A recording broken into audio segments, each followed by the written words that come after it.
नमस्कार मित्रों, स्वागत है आप सभी का हमारे इस YouTube चैनल साहित्य एकेडमी में। जैसा कि आप लोगों को पता होगा कि इस समय सभी स्कूलों में अर्धवार्षिक परीक्षाएं चल रही हैं और आगामी बोर्ड परीक्षा भी नज़दीक है। तो इसी सिलसिले में आज हम आप लोगों के समक्ष लेकर उपस्थित हुए हैं अर्धवार्षिक परीक्षा का एक प्रश्न पत्र, जो कि पिछले सत्र का है। देखिए, प्रश्न पत्र चाहे पिछले सत्र का हो चाहे इस सत्र का हो, वह मायने नहीं रखता। मायने रखता है प्रश्न पत्र में उपस्थित प्रश्न।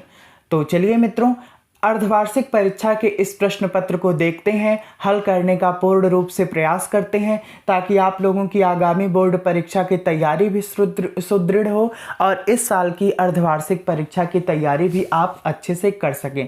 तो जैसा कि आप लोगों को विदित ही होगा कि प्रश्न पत्र के प्रारूप के बारे में अपने, तो देखिए, पहले 5 नंबर जो है हिंदी गद्य साहित्य के इतिहास से पूछा जाता है बहुविकल्पीय पैटर्न में, और 5 नंबर हिंदी पद्य साहित्य के इतिहास से। तो आइए पहले हिंदी गद्य साहित्य के इतिहास से 5 नंबर के बहुविकल्पीय प्रश्नों को हल करने का प्रयास किया जाए। चलिए फिर, नंबर पहला, क्या भूलूं क्या याद करूं आत्मकथा है। तो ये बच्चन जी की आत्मकथा है, हरिवंश राय बच्चन की। ठीक है।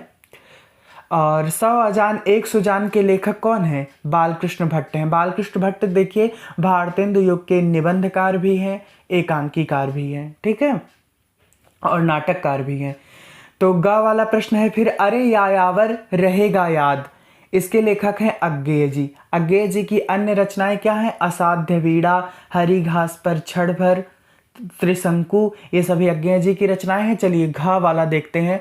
आचार्य हजारी प्रसाद द्विवेदी जी की रचना है। तो देखिए, ये नंबर 3 अनाम दास का पोथा, ये जो है आचार्य हजारी प्रसाद द्विवेदी जी की रचना है। जो साहित्य शीकर है, अगर यही सहचर होता तो यह भी आचार्य हजारी प्रसाद द्विवेदी की रचना हो जाती। बाकी ऊपर नंबर 2 वाला जो बलिदान है वो मुंशी प्रेमचंद जी का कहानी है। 11 में आप लोग जाएंगे तो पढ़ेंगे, और पढ़े ही होंगे, सॉरी। और चिंतामणि जो है आचार्य रामचंद्र शुक्ल का निबंध संग्रह है। तो हो गया सब। विकल्प भी डॉक्टर एपीजे अब्दुल कलाम की रचना है। तो जैसा कि एक ये तो पाठ्यक्रम में आप लोगों को लगा हुआ है, भाषा और आधुनिकता, जो प्रोफेसर जी सुंदर रेड्डी का है। पृथ्वीपुत्र वासुदेव शरण अग्रवाल का है। त्याग पत्र देखिए जैनेन्द्र कुमार का उपन्यास है। और अग्नि की उड़ान, यही राइट आंसर हो जाएगा, एपीजे अब्दुल कलाम की रचना है। ठीक है। चलिए, बालकृष्ण भट्ट का एक नाटक जो है प्रमुख है, संयोगिता, स्वयंवर, नल दमयंती कथा, ये सब है। ठीक है। और कुछ बताने लायक इसमें है? चलिए फिर, क्या भूलूं क्या याद करूं, नीड़ का निर्माण, फिर यह भी जो है बच्चन जी की प्रसिद्ध आत्मकथा है। और चलिए फिर, इस तरीके से देखिए मित्रों, मेरा लक्ष्य रहता है कि जो बहुविकल्पीय प्रश्नों के अंदर छुपे हुए प्रश्न हैं उन सबको भी मैं आपको बताता चलूं, ताकि और भी जो परीक्षाएं आप हिंदी से संबंधित देंगे उसके लिए आप लोगों की तैयारी अच्छी बनी रहे। ठीक है। चलिए, और बाकी मुझसे भी कहीं कोई गलती हो जाएगी तो कमेंट में ज़रूर बताइएगा, किसी प्रश्न में, किसी उत्तर में। चलिए, नंबर 2, हिंदी, वैसे तो मैं पूरा ध्यान देता हूँ। अब देखिए, हिंदी काव्य साहित्य का इतिहास शुरू हो गया। ठीक है। इस पर संबंधित बहुविकल्पी हैं। द्वापर किसकी रचना है? द्वापर जो है मैथिली शरण गुप्त जी की रचना है। अनघ भी उन्हीं की रचना है एक। चलिए, कामायनी महाकाव्य में सर्गों की संख्या कितनी है? 15 सर्ग है। लज्जा, श्रद्धा, ईड़ा।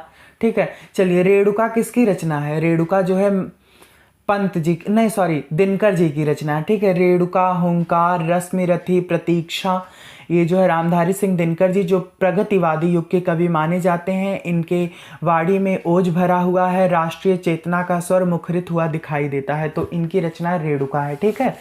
और सुमित्रा नंदन पंत को चिदंबरा पर पुरस्कार मिला। देखिए, ऊपर हमने इनकी एक रचना पढ़ी, अनघ, द्वापर, चिदंबरा, ये सब इनकी रचनाएं हैं सुमित्रा नंदन पंत जी की। और इन पर चिदंबरा को ज्ञानपीठ पुरस्कार इस पर प्राप्त हुआ था। बहुत ही इंपॉर्टेंट क्वेश्चन है, इस परीक्षा में नहीं, आगामी परीक्षा में तो बहुत ज़्यादा पूछा जाता है। ठीक है। यही पूछा जाता है कि किस रचना पर ज्ञानपीठ पुरस्कार मिला है? तो चिदंबरा पर। कौन सी ऐसी रचना है जिस पर ज्ञानपीठ पुरस्कार मिला है? चिदंबरा पर। इसी तरीके से घुमा फिरा करके प्रश्न किया जाता है। कितनी नावों में कितनी बार, असाध्य वीड़ा, हरी घास पर छड़ भर, ये सब जो है अज्ञेय जी की रचनाएं हैं। ठीक है। शेखर एक जीवनी, ये अज्ञेय जी का उपन्यास है। हो गया सब। और चलिए फिर, दिनकर जी की रचनाओं के बारे में हमने जाना। पंत जी, ये पढ़े हुए हैं, द्वापर अनघ ये सब जाना हमने, और महादेवी वर्मा जो एक रेखा चित्र और संस्मरण लेखिका हैं, ठीक है। इनकी जो है यामा, नीरजा, निहार, सांध्य गीत, दीप शिखा, सप्तवर्णा, अतीत के चलचित्र, पथ के साथी, स्मृति के रेखाएं रेखा चित्र है, पथ के साथी जो है संस्मरण है, ठीक है। तो यही सब है, इसको भी आप लोग याद रखिएगा। चलिए बहुविकल्पीय प्रश्नों को देख लिया हमने, आइए वर्णनात्मक प्रश्नों को प्रारंभ करते हैं और पहला खंड काव्य पर आधारित प्रश्नों का उत्तर देना है। कहते हैं दुनिया बड़ी भुलक्कड़ है, केवल उतना ही याद रखती है जितने से इसका स्वार्थ सधता है। यदि आप लोगों ने बारीक अध्ययन किया होगा तो तुरंत पकड़ लिए होंगे आचार्य हजारी प्रसाद द्विवेदी जी द्वारा उद्धृत अशोक का फूल, ठीक है। तो किस प्रसंग की चर्चा हो रही है? अशोक की फूल की, ये भी हो जाएगा। लेखक ने गद्यांश में किस तरह के लोगों को स्वार्थी कहा? दुनिया को, क्योंकि जितना उसका स्वार्थ सधता है उतना ही वह याद रखती है। अब देखिए नंबर 3 पर कहा गया है कि सारा संसार स्वार्थ का अखाड़ा ही तो है, से लेखक का क्या तात्पर्य? तो ये तो 2 नंबर का है, आप लोग थोड़े में लिख सकते हैं, लेकिन बड़ी ब्रॉड चीज़ है। वास्तव में ही सारा संसार स्वार्थ का अखाड़ा ही है। सभी लोग सिर्फ अपनी स्वार्थ सिद्धि देखते हैं, परमार्थ की भावना तो किसी में है ही नहीं। बस हमारा काम जिससे हो सकता है उसी को पकड़िए, उसी की प्रीति कीजिए, बस यही है सबके अंदर भरा हुआ इस संसार के अंदर। तो शास्त्र भी कहते हैं सुर नर मुनि जन की यह रीति, स्वार्थ हेतु करत सब प्रीति। तो चलिए इस पर चर्चा होने लगेगी, तो बड़ी ब्रॉड चीज़ें हैं, बड़ी ऊंची चीज़ें हैं। तो चलिए फिर आप लोग देख लीजिएगा इसे। और फूल शब्द का पर्यायवाची शब्द लिखिए। तो फूल शब्द सुमन, प्रसून, कुसुम, ये सब जो है फूल शब्द के पर्यायवाची हैं, ठीक है। स्वार्थ शब्द का विलोम परमार्थ अभी आया हुआ है, ठीक है, परमार्थ। चलिए एक साहित्य ही है जो हमें स्वार्थ से परमार्थ की तरफ लेकर जाता है। और फिर चलिए पद्यांश शुरू होता है। पद्यांश पर आधारित हमें प्रश्नों का उत्तर देना है। तो कहते आए हैं सभी नरदेही, माता न कुमाता, पुत्र को पुत्र भले ही। तुरंत आप लोगों को पता चल गया होगा कैकेयी का अनुताप मैथिली शरण गुप्त जी द्वारा रचित है। देखिए इसमें कैकेयी को एक क्षमा की मूर्ति की पराकाष्ठा पर पहुंचा दिया है मैथिली शरण गुप्त जी ने।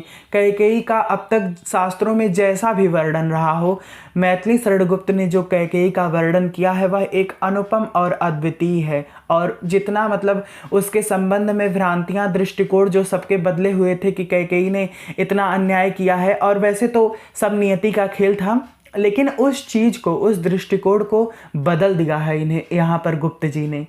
कैकेयी जिस तरीके से क्षमा मांगती है और उसका पश्चाताप जिस चरमोत्कर्ष पर पहुँचता है, उसको पढ़ करके कि तो सभी लोगों का हृदय जो है भाव से विभोर हो जाता होगा। मेरा तो हो गया था, आप लोगों का भी हो ही गया होगा अगर भावुक प्रवृत्ति के आप लोग होंगे तो। चलिए अर्थ यही है कि कैकेयी कहती है कहते आए हैं ये सभी नरदेही। अभी तक संसार की जितनी पीढ़ियां, जितने मनुष्य हुए हैं, सभी लोग यही कहते हैं कि माता जो है कुमाता नहीं हो सकती, पुत्र चाहे भले को पुत्र हो जाए, ठीक है। लेकिन अब कहें सभी यह हाय विरुद्ध विधाता। लेकिन अब तो सभी लोग विरुद्ध ही बोलेंगे, विधाता के विरुद्ध बोलेंगे। अब सभी लोग यही कहेंगे हे विधाता। अब सब लोग विपरीत बोलेंगे, कहेंगे कि अरे अब तो माता को माता हो गई, पुत्र को पुत्र नहीं हुआ, ठीक है। और फिर भरत के ऊपर कहती है कि मैंने इसका बाह्य मात्र ही देखा, मैंने इसके बाहरी स्वरूप को देखा, मुझे ऐसा लगा कि मैं राजकाज इसके लिए मांग लूँगी तो इसका भला होगा। मैंने इसके बाह्य स्वरूप को देखा, लेकिन इसके अंदर जो दृढ़ हृदय है, जो त्याग की ममतामयी मूर्ति भरत है, उसको मैंने देखा ही नहीं, उसके मृदुल स्वभाव को जाना ही नहीं। तो यही कह करके पश्चाताप करे कि हे प्रभु मुझे क्षमा कीजिए कि मैंने भरत के सिर्फ बाह्य स्वरूप को देखा, उसके अंदर जो त्याग की महिमा भरी हुई है उसको नहीं देखा। इसलिए और सारी मेरी ही गलती है, इसलिए मुझे माफ़ कीजिए और वन से लौट चलिए, अयोध्या वापस लौट जाइए। यही सब है। चलिए बाकी चैप्टर में आप लोग पढ़ लीजिए। प्रस्तुत पद्य खंड का संदर्भ भी वही हो जाएगा। प्रस्तुत पद्यावतरण हमारी पठित पाठ्य पुस्तक कैकेयी का अनुताप शीर्षक से उद्धृत है, जिसके रचनाकार जो है मैथिली शरण गुप्त जी हैं। कैकेयी को कौन सी चिंता सता रही है? यही चिंता सता रही है कि पहले यह सभी लोग कहते थे कि माता जो है कुमाता नहीं हो सकती, पुत्र भले ही कुपुत्र हो जाए, लेकिन अब सभी लोग इसके विरुद्ध बोलेंगे, ठीक है। कैकेयी ने भरत का क्या देखा है? कैकेयी ने भरत के बाहरी स्वरूप को सिर्फ देखा है और उसके मृदुल हृदय, उसकी सोच, उसके त्याग, उसके बलिदान और उसकी महानता के बारे में नहीं देखा है। ठीक है पुत्र पुत्र ही रहे कुमाता माता। ठीक है, यही सब है। और गात्र का क्या अर्थ होता है? मृदुल गात्र, स्वभाव, शरीर। ठीक है, तो इस तरीके से हमने पद्यांश पर आधारित निम्नलिखित प्रश्नों को भी देख लिया। चलिए आइए अब पांचवां देखते हैं।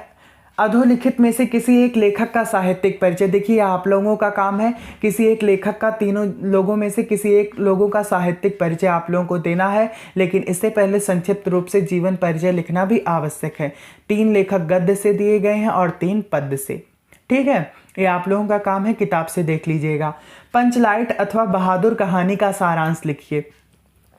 पंचलाइट कहानी वही गोधन और मुनरी की कहानी। पंचलाइट आता है, गांव वाले लोग जलाना नहीं जानते हैं और गोधन जलाना जानता है, लेकिन इससे पहले उसे पंचायत से बर्खास्त कर दिया गया था क्योंकि वह जो है मुनरी को देख करके सिनेमा का गाना गाता था। इसके बाद लोग गोधन को बुलाते हैं, गोधन पंचलाइट जला देता है, तो यही फिर उसकी महत्ता को लोग समझने लगते हैं। ठीक है, गोधन की। तो यही सब सारांश है। इसे कहानी बड़ी ही चुनिंदा है, बड़ी चुटीली है, मुझे बड़ी अच्छी लगती थी, तो आप लोग भी पढ़े होंगे तो इसको देख लीजिएगा, सारांश लिख लीजिएगा। बाकी जो दूसरा आया गोधन अथवा राजा रिपुदमन सिंह का चरित्र चित्रण नहीं पूछता है।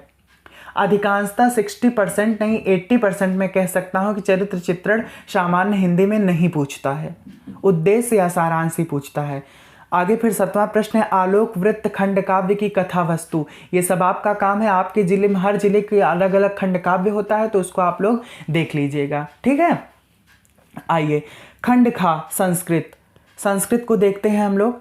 तो कहते हैं कि अर्थ बताते चल रहा हूँ मैं, क्योंकि यहाँ पर पढ़े रहेंगे, आगे भी पढ़ेंगे, आप लोगों को काम ही आएगा आगामी बोर्ड परीक्षा के दृष्टया। ठीक है, तो संस्कृत साहित्य सरस है और इसका व्याकरण जो है सुनिश्चित है।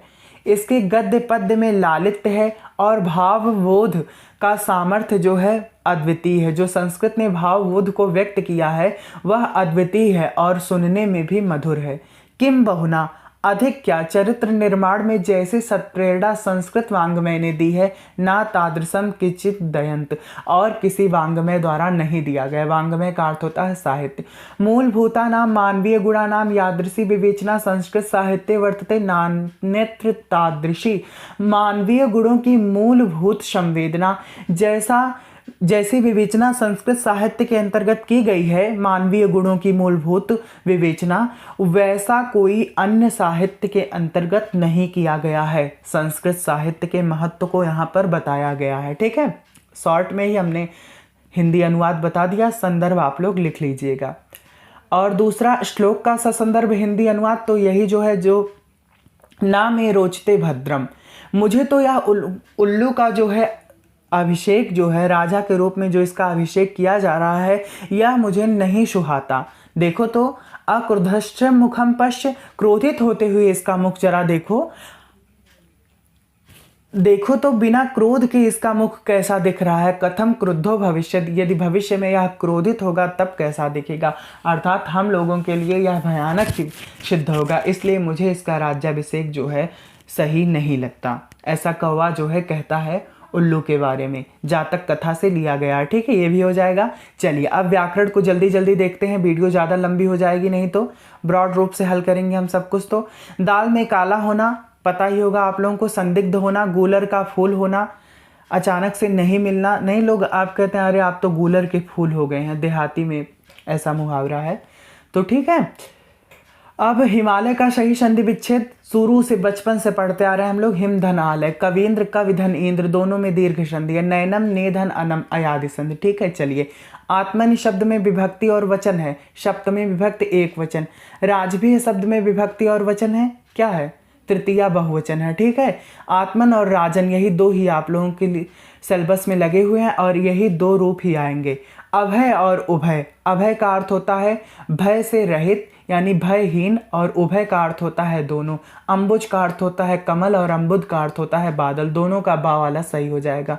निम्नलिखित शब्दों में से किसी एक शब्द के 2 अर्थ लिखिए। अर्क का अर्थ क्या होता है, मदार का पौधा और सूर्य। ठीक है, द्विज का अर्थ होता है ब्राह्मण, पक्षी, पतंग का एक पतंग जो उड़ने वाली होती है और एक पतंग कीट पतंग। ठीक है, गा वाला वाक्यांशों के लिए एक शब्द जो पहले कभी ना हुआ हो। अभूतपूर्व, ठीक है, और जो सब कुछ जानता हो, सर्वज्ञ। और फिर वाक्यों को शुद्ध करके लिखना है, एक फूल की माला खरीद लो, फूल की एक माला खरीद लो। गौतम ऋषि की पत्नी का नाम अहल्या था, विष्णु जी के अनेक नाम है, उसके प्राण निकल गए। ये सब शुद्ध वाक्य हैं, ठीक है, जो हमने बताया। और करुण रस अथवा वीर रस, करुण रस शोक से संबंधित है, वीर रस उत्साह से संबंधित है। जब युद्ध अथवा किसी कठिन कार्य को करने के लिए मन में उत्साह नामक अस्थायी भाव जागृत होता है, और यही उत्साह जब विभाव, अनुभव और संचारी भाव से पुष्ट हो जाता है, तो वीर रस की निष्पत्ति होती है, ठीक है। चढ़ चेतक पर तलवार उठा, करता था भूतल पानी को, राणा प्रताप सिर काट काट करता था सफल जवानी को। यही करुण रस के संदर्भ में भी है। करुण रस का तात्पर्य शोक से है। और इसका उदाहरण क्या है, मणि खोए भुजंग से जननी, फंसा पटक रही थी शीस, अंधी आज बनाकर मुझको किया न्याय तुमने जगदीश।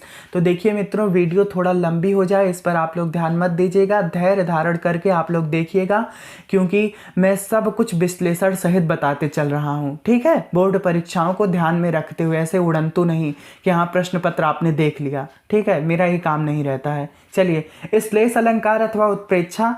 उत्प्रेक्षा जब उपमेय में उपमान की संभावना, श्लेष एक शब्द एक से अधिक बार आकर के जब परिवर्तन कर देते हैं अर्थ में, तो श्लेष अलंकार हो जाता है, ठीक है। उत्प्रेक्षा अलंकार का उदाहरण, मनु मानो मनोह जनु जानो जनो, वाचक शब्द जहाँ पर आते हैं वहाँ पर उत्प्रेक्षा अलंकार होता है। सोहत ओढ़ पीत पट, श्याम सलोने गात, मनो नीलमणि शैल पर आतप पर्यो प्रभात। और श्लेष अलंकार, रहमन पानी राखिए बिन पानी शबशून, पानी गए न ओबरे मोती मानस चून, ठीक है। दोहा छंद और कुंडलिया छंद अभी आप लोग देख लीजिएगा। छंद है, अपने मोहल्ले में प्रदूषण की स्थिति आप लोगों का काम है आवेदन पत्र करना और निबंध करना, ये दोनों आप लोगों का काम है। इसमें आप लोग सीरीज से देख लीजिएगा चाहे बुक से देख लीजिएगा। देखिए, ये स्वच्छता अभियान और बढ़ती जनसंख्या, ये इंपॉर्टेंट है, हर साल पूछता है, ठीक है, तो देख लीजिएगा आप लोग। तो मित्रों, इतने समय तक धैर्य धारण करके मेरी बातें सुनने के लिए आप लोगों का बहुत बहुत धन्यवाद। और इस तरीके से हमने संक्षिप्त रूप से ही सही लेकिन संपूर्ण प्रश्न पत्रों को हल किया है। तो अगर आप लोगों को कहीं दिक्कत होगी तो मुझे कमेंट सेक्शन में पूछ लीजिएगा। और फिर चलिए मिलते हैं किसी अगले वीडियो में। लेकिन हाँ, उससे पहले आप लोगों से अनुरोध है कि अगर आप हमारे चैनल पर नए हैं या अभी तक आपने चैनल को सब्सक्राइब नहीं किया है, आगामी बोर्ड परीक्षाओं की तैयारी कर रहे हैं, हिंदी साहित्य से जुड़े हैं, तो बिल्कुल आप सही जगह पर हैं। आप हमारे चैनल साहित्य एकेडमी को सब्सक्राइब कर सकते हैं। तो चलिए मित्रों, फिर मिलते हैं किसी अगले प्रकरण में।